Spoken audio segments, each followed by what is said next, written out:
मैं परसों यहां पर आया, डे बिफोर यस्टरडे।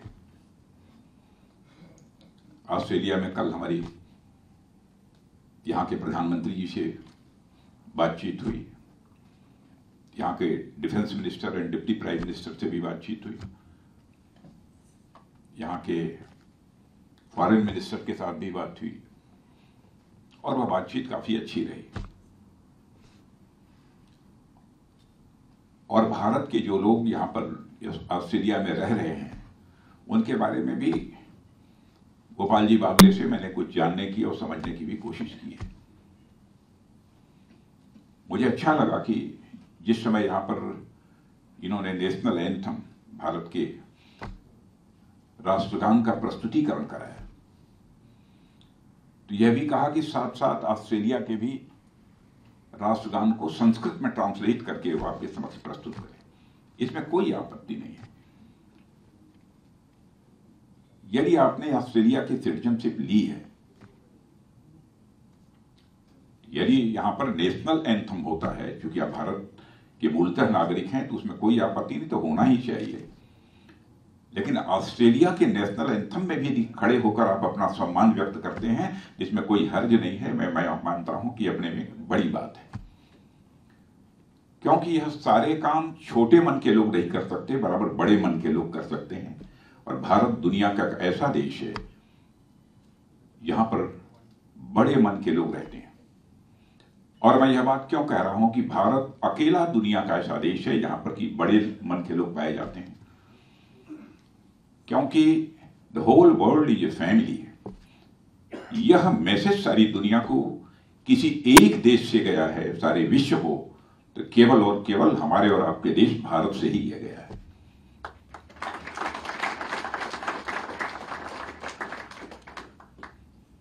और आप यहां पर अपनी बहुत ही महत्वपूर्ण भूमिका निभा रहे हैं। डू अंडरस्टैंड माय हिंदी और नॉट? सभी लोग समझ रहे हैं ना? आप सब बहुत ही महत्वपूर्ण भूमिका यहां पर निभा रहे हैं। और यह मैं जानता हूं कि आप इस बात की भी चिंता करते हैं।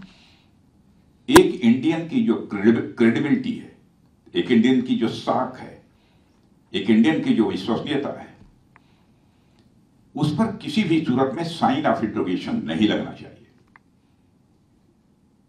और किसी भी सूरत में इसको बचाकर, इसको बनाकर रखना एक सच्चे भारतीय की पहचान है, ऐसा मैं मानता हूं। यदि यहां पर आप कुछ अर्न कर रहे हैं, कमा रहे हैं, अपना परिवार चला रहे हैं, तो भारत के नागरिक होने के नाते भारत के प्रति यदि आपकी निष्ठा है, तो ऑस्ट्रेलिया के प्रति भी हमारी ईमानदारी, हमारी विश्वसनीयता बनी रहनी चाहिए। मैं समझता हूं इस संबंध में भी हमको कासस रहना चाहिए। और आपका ही व्यवहार भारत और ऑस्ट्रेलिया के बीच के संबंधों को और मजबूत करेगा और प्रगाढ़ करेगा, ऐसा मैं मानता हूं। हमारा चरित्र है, हम किसी के साथ दगाबाजी नहीं कर सकते। हमारी एक साख सारे विश्व में, क्योंकि हम सब सारे बड़े लोग के हैं। कल हमारी जब प्रधानमंत्री से बात हो रही थी, तो भारत इस समय जितनी तेजी से प्रगति कर रहा था, उसकी उन्होंने बहुत सराहना की है, ऑस्ट्रेलिया के प्रधानमंत्री ने। और उन्होंने कहा कि हमने आज के 12-13 साल पहले भी भारत को देखा है, यानी 91 में संभवतः वो भारत गए थे। और उसके बाद हाल फिलहाल जब उनका भारत जाना हुआ, तब बतला रहे थे, साहब इतनी प्रोग्रेस भारत ने की है जिसकी कि मैं कल्पना नहीं कर सकता था। ऐसे आप भी सहज रूप से स्वीकार करेंगे कि पिछले 12 वर्षों में इंटरनेशनल कम्युनिटी में भारत का कद ऊंचा हुआ है।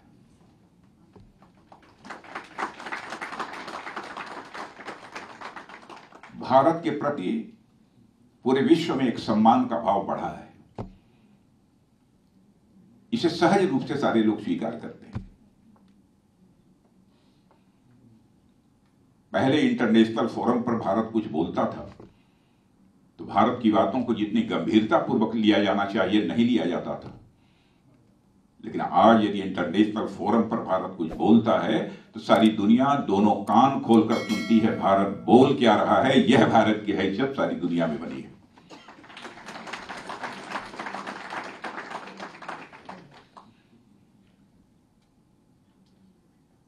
और इसे भी आप अच्छी तरह जानते हैं कि जितनी भी फास्टेस्ट ग्रोइंग मेजर इकोनॉमी हैं इस वर्ल्ड की, ज्यादा नहीं है, उंगलियों पर गिना जा सकता है, उनमें फास्टेस्ट ग्रोइंग इकोनॉमी यदि कोई है मेजर इकोनॉमीज में तो हमारी आज भारत है। नहीं तो भारत की आज के कुछ वर्षों पहले क्या स्थिति थी? भारत माना जाता गरीबों का देश है, अनएम्प्लॉयड लोगों का देश है। भारत के बारे में यह धारणा जो है उसमें बनी हुई थी।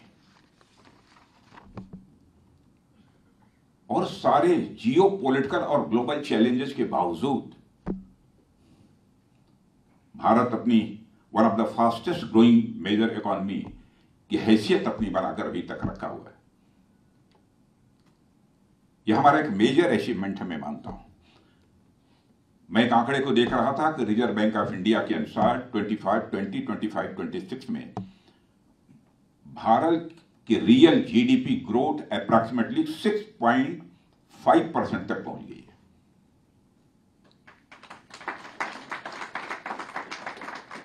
यह हमारी एक बहुत बड़ी उपलब्धि है। 11-12 साल पहले हम दुनिया की 5 फ्रेजाइल इकोनॉमीज में हमारी काउंटिंग होती थी, लेकिन आज फेबुलस 5 में आकर हम लोग खड़े हो गए।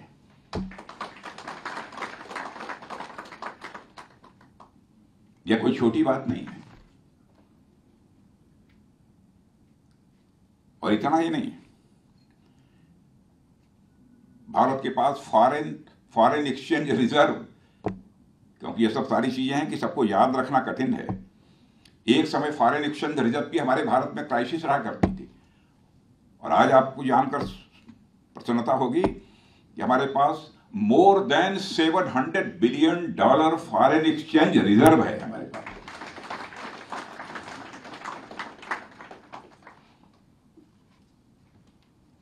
Foreign direct investment inflow, FDI inflow 2013-14 में जहां $36 बिलियन केवल था, आज फाइनेंशियल ईयर 2024-25 में वो बढ़कर $81 बिलियन हो गया।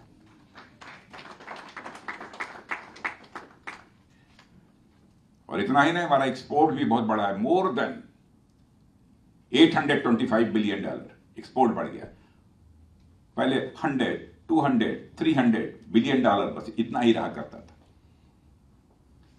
तो कई ऐसे मेजर अचीवमेंट्स हम लोगों के हैं जो कि मोदी जी की गवर्नमेंट आने के बाद हम लोगों ने हासिल किए हैं। और मैं अपने प्रधानमंत्री के बारे में भी कह सकता हूं कि हमारा प्रधानमंत्री सचमुच जब कभी कोई स्टेप लेता है भारत के इंटरेस्ट में तो करिश्मेटिक स्टेप होता है। लोग कल्पना नहीं करते, रिस्क उठाते हैं। एक बार जो ही उन्होंने ओथ लिया था, संभवतः पहली बैठक थी, अफसर्स की मीटिंग बुलाई थी, उस बैठक में मैं था और प्रधानमंत्री जी थे, 2 लोग थे बैठे। तो उस समय मोदी जी ने कहा कि भाई ये बैठक इसलिए बुलाई गई है, मैं चाहता हूं कि भारत में एक भी फैमिली ऐसी शेष नहीं बचनी चाहिए जिसका कि बैंक्स में अकाउंट ना हो। तो बैठक काफी 2 घंटे 2.5 घंटे तक चली थी। बीच में ही मैंने उनसे पूछा कि पहली बैठक में ये आप स्टेप क्यों दे रहे हैं? तो उन्होंने कहा कि राजनाथ जी अब बैठक समाप्त होने के बाद चर्चा करें। और आप समझिए कुछ ही महीनों में जितने भी लोग फॉरेन सिटीजन्स थे सबके बैंकों में अकाउंट हो गए।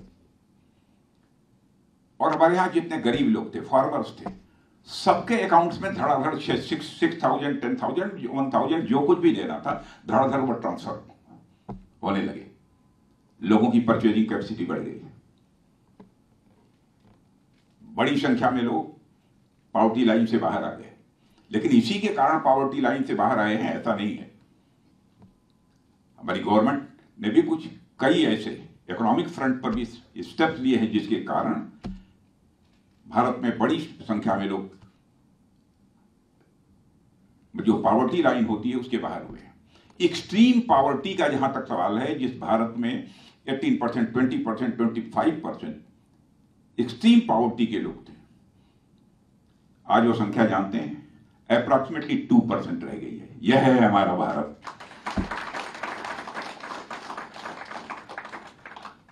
यह है हमारा भारत। और इतना ही नहीं, स्टार्टअप्स और यूनिकॉर्न के बारे में तो आप जानते ही हैं। स्टार्टअप, ऐसे स्टार्टअप जिनकी वैल्यूएशन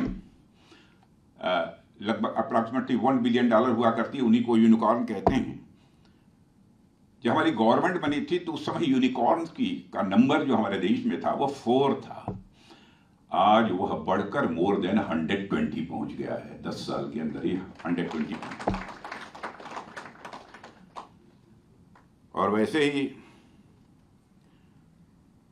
पेटेंट्स के बारे में भी हम कहें, पेटेंट्स 2013-14 में यहां पर 4000 थे। अब देखिए, पेटेंट्स जो डिफरेंट आइटम्स होते हैं, प्रोडक्ट्स होते हैं, उनके पेटेंट्स 2013-14 में केवल 4000 थे। वो बढ़कर 1,30,000 से अधिक पहुंच गए।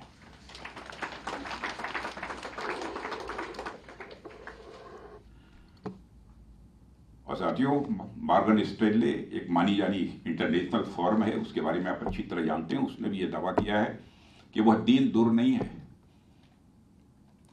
जो भारत 2013 में दुनिया की टॉप की जो इकोनॉमीज हैं उनमें 11वें स्थान पर था, आज वह जंप लेकर दुनिया की इकोनॉमीज में 4थे स्थान पर पहुंच गया है।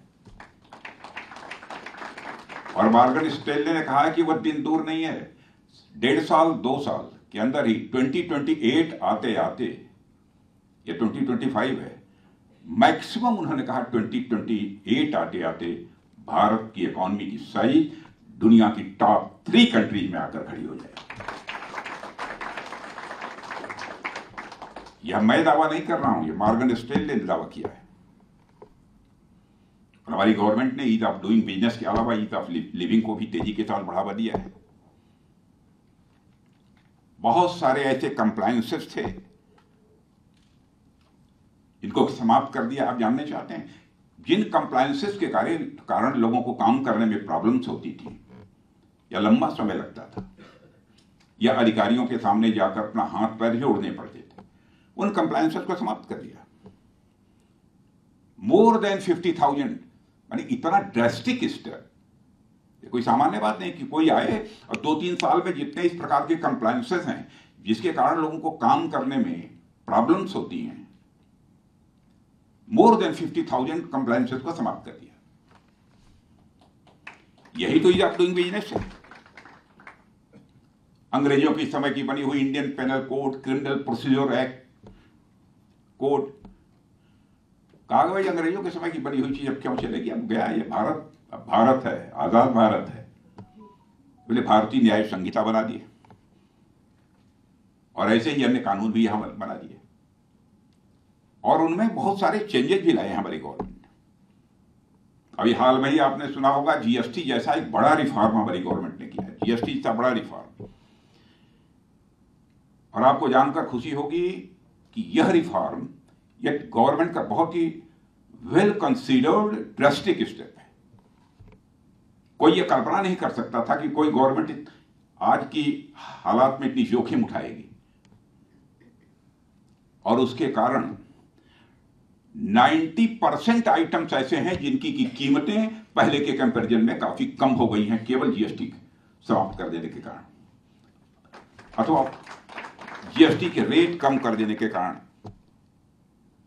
यह स्थिति पैदा हुई है।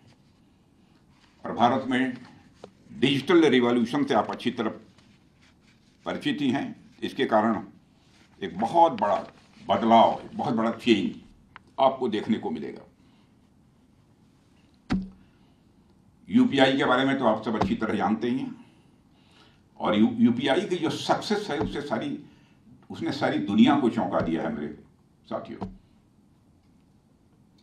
सितंबर 2025 में ही 19.63 बिलियन ट्रांजैक्शंस हुए हैं। 19.63 बिलियन, ये अप्रॉक्सीमेटली 2000 करोड़ हो गए। क्यों? यही हुआ ना, अप्रॉक्सीमेटली ट्रांजैक्शंस हुए हैं जिनकी वैल्यू अप्रॉक्सीमेटली 25 लाख करोड़ है। जो यूपीआई हम लोगों ने बनाया वो दुनिया के आज 5, 6, 7 देशों के द्वारा जो है यूपीआई का अभी यूज उनके द्वारा भी किया जा रहा है। और यूपीआई ने अपना ग्लोबल ये फुटप्रिंट बनाने में भी कामयाबी हासिल की है। इसमें फ्रांस है, सिंगापुर है, यूएई है, श्रीलंका आदि कई देश इस समय यूपीआई का यूज कर रहे हैं। भारत में 5G और ब्रॉडबैंड नेटवर्क गांव-गांव तक पहुंचा है। 5G तो पहुंच चुका है, 6G की भारत तेजी के साथ तैयारी कर रहा है। यह है भारत की प्रोग्रेस। और मैं समझता हूं भारत की इकॉनमी पूरी दुनिया के लिए एक आइलैंड ऑफ होप बनकर इमर्ज हुई है। आइलैंड ऑफ होप सारी दुनिया के लिए बनकर इमर्ज हुई है। चाहे वो ग्लोबल पीस हो, चाहे ग्लोबल ग्रोथ हो, या ग्लोबल चैलेंजेस से जुड़े सॉल्यूशंस हो, दुनिया आज किसी देश की तरफ देख रही है तो भारत की तरफ देख रही है। इससे बड़े गौरव की बात हम सबके लिए क्या हो सकती है? सब मिला जुलाकर मैं यही कहना चाहूंगा कि इंटरनेशनल कम्युनिटी में भारत के प्रति सम्मान बढ़ा है। इंटरनेशनल लेवल पर भारत का स्टेचर पहले से कभी काफी ऊंचा हुआ है। भारत में मैं यहां पर यूनिकॉर्न्स की चर्चा की तो मैं स्टार्टअप की भी चर्चा करना चाहूंगा। आज भारत में स्टार्टअप की बड़ी संख्या में अप्रॉक्सीमेटली 1,40,000 स्टार्टअप्स भारत में इस समय काम कर रहे हैं। और भारत में आज बड़े बड़े शिप ही नहीं बन रहे हैं। पहले भारत में शिप भी बनने होते थे तो दुनिया के दूसरे देशों के साथ कोलैबोरेशन करना पड़ता था, उनका सहयोग लेना पड़ता था। आज भारत में बड़े बड़े शिप भी बना रहे हैं और साथ ही साथ छोटे छोटे चिप भी बना रहे हैं।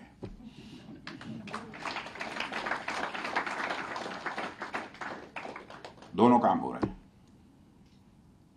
और सब तो सब एयरक्राफ्ट कैरियर हम लोग बाहर से लेते थे। और साथियों, आपको सुनकर प्रसन्नता हो कि एयरक्राफ्ट कैरियर हम अपने भारत देश में बना रहे हैं।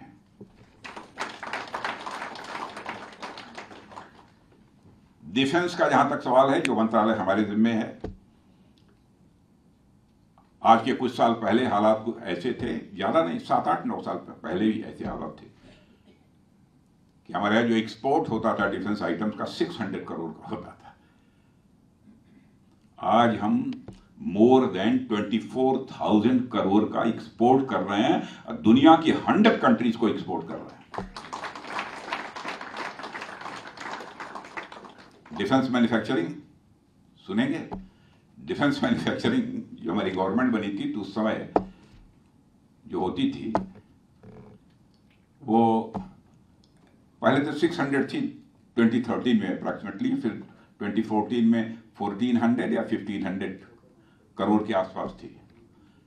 आज हमारा डिफेंस प्रोडक्शन जो पहले 600 था, बाद में 1300, 1400 करोड़ पहुंचा। आज वह बढ़कर 1.50 लाख करोड़ से अधिक पहुंच गया है। कितनी तेजी से भारत आगे बढ़ रहा है। और भारत का हौसला, मैं समझता हूं कि आगे बढ़ने के लिए इंसान के पास सब कुछ के अलावा, आपके पास सब कुछ है, हौसला यदि न हो तो मैं समझता हूं जिंदगी में आप विजय नहीं हासिल कर सकते। जिंदगी में जो चुनौतियां आती हैं, चैलेंजेज आते हैं, चैलेंजेज पर विजय भी नहीं प्राप्त कर सकते। और हिंदुस्तान का हौसला दुनिया ने यदि देखा, इस बार ऑपरेशन सिंदूर के दौरान हम भारत के हौसले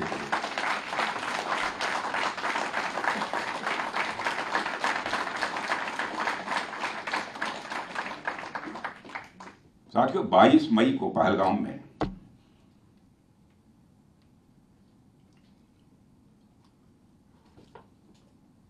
जो निर्दोष टूरिस्ट थे,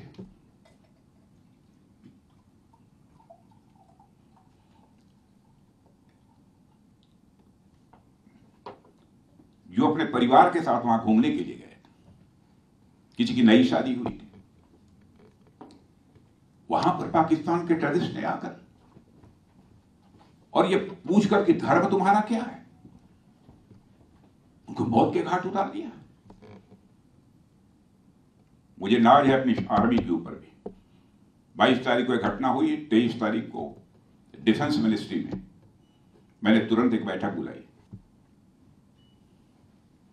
तीनों आर्मी, नेवी, एयरफोर्स के chief of defence staff, defence secretary, NSA, Ajit Doval. Chair पर बैठते ही पहला सवाल मैंने पूछा अपने सारे सर्विसेज के चीफ से कि पाकिस्तान के खिलाफ ऑपरेशन करना है, आप इसके लिए तैयार हैं? बहनों भाइयों, आपको जानकर खुशी होगी, एक लफ्ज भी किसी ने नहीं कहा कि हमको यह चाहिए वह चाहिए ऑपरेशन करने के लिए। उन्होंने कहा कि पाकिस्तान के खिलाफ ऑपरेशन करने को हम पूरी तरह से तैयार हैं।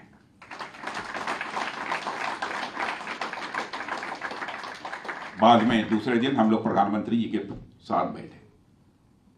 प्रधानमंत्री जी ने कहा कि मेरी तरफ से खुली आजादी है, सारी स्थिति की जानकारी उनको थी ही पहले से। थोड़ी बहुत जानकारी हमारी फोर्स के लोगों ने उनको दी कि हम क्या करना चाहते हैं। उन्होंने कहा कि जाइए, हमारी तरफ से खुली आजादी है, जो कुछ भी करना हो करिए। आइडेंटिफाई किया गया टेररिस्ट सेंटर्स कहां कहां हैं, ट्रेनिंग सेंटर्स कहां हैं, मेजर एस्टेब्लिशमेंट्स उनके कहां कहां हैं। उनको आइडेंटिफाई करने के बाद आपने देखा कि हमारे सेना के जवानों ने बैठे बैठे सारे उस टेररिस्ट कैंप को धराशायी कर दिया। बहुत ही प्रिसाइज अटैक हुआ था, बहुत ही प्रिसाइज। हमारा, यदि मैं कहूं बोलचाल की भाषा में, निशाना पूरा अचूक था, जहां मारा वहीं लगा।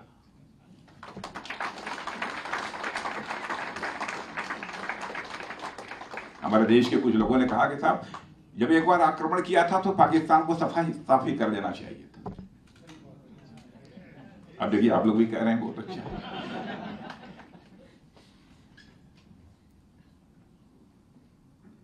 लेकिन बहनों भाइयों, हम हिंसा में विश्वास करने वाले लोग नहीं हैं। हम लोगों ने भी यह फैसला किया था कि केवल उनकी जो टेररिस्ट एस्टेब्लिशमेंट्स हैं उसे ही हम धराशायी करेंगे, सिविलियन एस्टेब्लिशमेंट को हम टच नहीं करेंगे। यह हमारा चरित्र है। हम धर्म के आधार पर किसी प्रकार का डिस्क्रिमिनेशन करने वाले लोग नहीं हैं। कास्ट के आधार पर, क्रीड्स के आधार पर हम कोई डिस्क्रिमिनेशन करने वाले लोग नहीं हैं। अरे भारत तो ऐसा देश है दुनिया का, जैसा मैंने कहा ना, इकलौता देश है, अकेला देश है जिसने सारे विश्व को ही अपना परिवार माना है। इतने बड़े मन के लोग हैं। इसीलिए यह फैसला भी, जो टेररिस्ट एस्टेब्लिशमेंट्स हैं उन्हीं को हम टारगेट करेंगे। यह बड़े मन का भी व्यक्ति यह फैसला कर सकता है, छोटे मन का व्यक्ति नहीं कर सकता। नहीं तो रिएक्शन में आकर वो कहता कि मार डालो सबको, चाहे मासूम बच्चे हो, महिलाएं हो, जो भी हो, मार डालो। भारत का जो चरित्र है, भारत का जो कैरेक्टर है, उसके अनुरूप ही हम लोगों ने फैसला किया। और भारत का चरित्र तो ऐसा है कि जरूरत पड़ी तो हाथों में शस्त्र लेकर हमारे देवी देवताओं ने भी संघर्ष किया है, लड़ाई की है और विजय हासिल किया है, धर्म की स्थापना की है। लेकिन भारत ऐसा भी देश है कि हमारे घर में बैठी हुई महिलाएं जो आटा गूंथती हैं रोटी बनाने के लिए, और नीचे से यदि कोई चींटी गुजरती है तो थाली से आटा निकालकर उस चींटी को खाने के लिए भी उसके आगे छिड़क देती हैं। इसको भारत एक ऐसा देश है। जिस सर्प के काट लेने के बाद मरने की पक्की गारंटी होती है, उसको भी नाग पंचमी के दिन गाय का शुद्ध दूध पिलाकर उसके दीर्घजीवी होने की कामना यदि कोई देश करता है तो भारत करता है। यह भारत का चरित्र। हम कैसे मार सकते थे किसी को? हम लोग धर्म जात के आधार पर कोई भेदभाव करने वाले लोग नहीं हैं। यह हमारा चरित्र है। हम अपने चरित्र के खिलाफ कैसे काम करते? संभल कर काम किया, और आगे किसी ने गड़बड़ किया तो फिर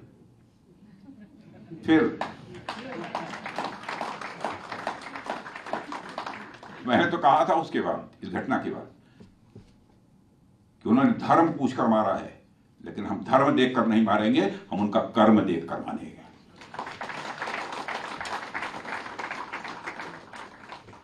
और मैं आपको याद दिलाना चाहता हूं, जब लंका में हनुमान जी पहुंचे थे, सीता जी का अपहरण रावण ने किया था, तो उस वाटिका में जाना था जहां सीता जी थी, तो बीच में उन्हें बहुत परेशान किया गया। उस घटना के बारे में आप जानते हैं।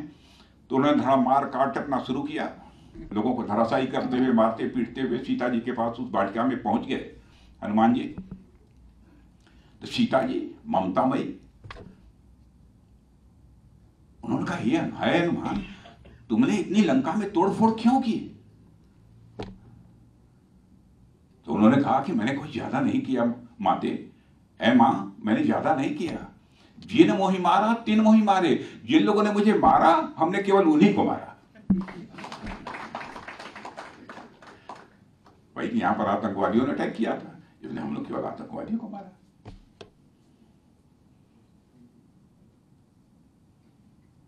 और वो बहुत बड़ी हम लोगों की एक कामयाबी थी।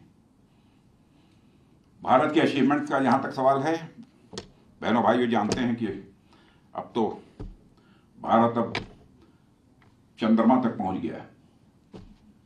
हमारा गगनयान जो है चंद्रमा के साउथ पोल पर जाकर लैंड करने में कामयाबी हासिल कर ली है। अब तो गगनयान की तैयारी है और ऊपर जाने की तैयारी है।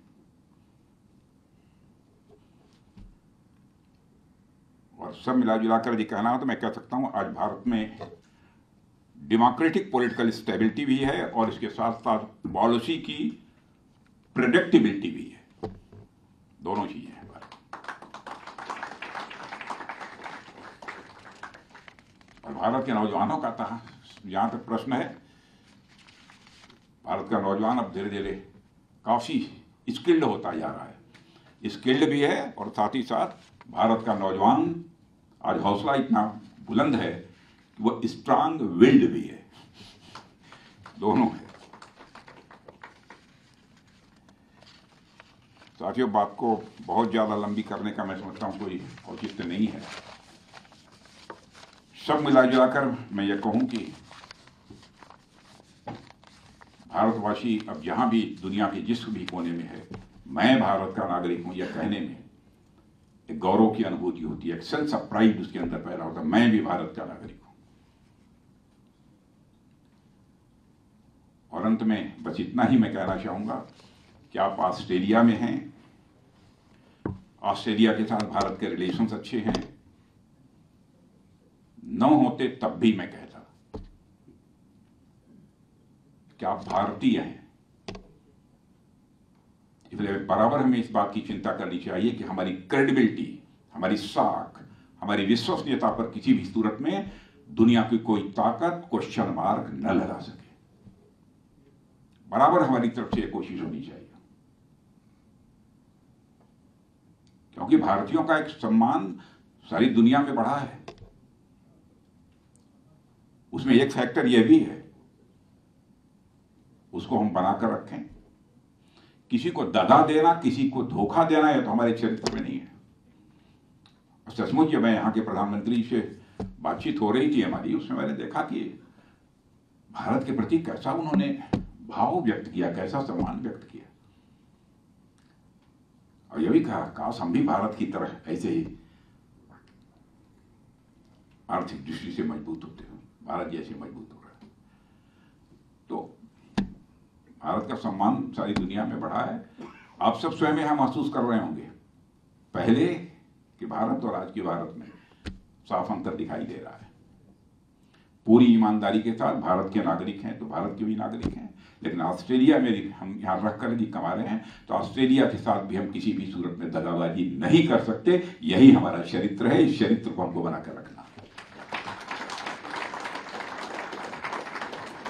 मैं जानता हूं, मैं कुछ चर्चा हो रही थी कि यहाँ के इमिग्रेंट्स को लेकर कभी कभी कुछ लोग, केवल भारत नहीं, इन जनरल जितने भी इमिग्रेंट्स हैं उनको लेकर कभी कभी कुछ प्रॉब्लम्स लोग खड़ी करने की कोशिश करते हैं। लेकिन मैं समझता हूं कि किसी भी भारतीय को अपना बैलेंस नहीं खोना चाहिए, संतुलन नहीं खोना चाहिए। जिस ईमानदारी और निष्ठा के साथ हम काम कर रहे हैं उसी ईमानदारी निष्ठा के साथ काम करते रहें और ऑस्ट्रेलिया के भी हितों पर, ऑस्ट्रेलिया के इंटरेस्ट पर कहीं से कोई चोट न पहुंचने पाए, इसकी भी चिंता सबसे आगे बढ़कर भी कोई करेगा तो भारत ही करेगा। यह मैसेज भी आपके द्वारा जाना चाहिए, क्योंकि हमारा एक कैरेक्टर है, हमारा एक चरित्र है। यही कैरेक्टर हमारी एक आइडेंटिटी है, हमारी यह पहचान है। इसको बनाकर हम लोग रखें। इन्हीं शब्दों के साथ मैं आप सबको धन्यवाद देते हुए अपनी बात समाप्त कर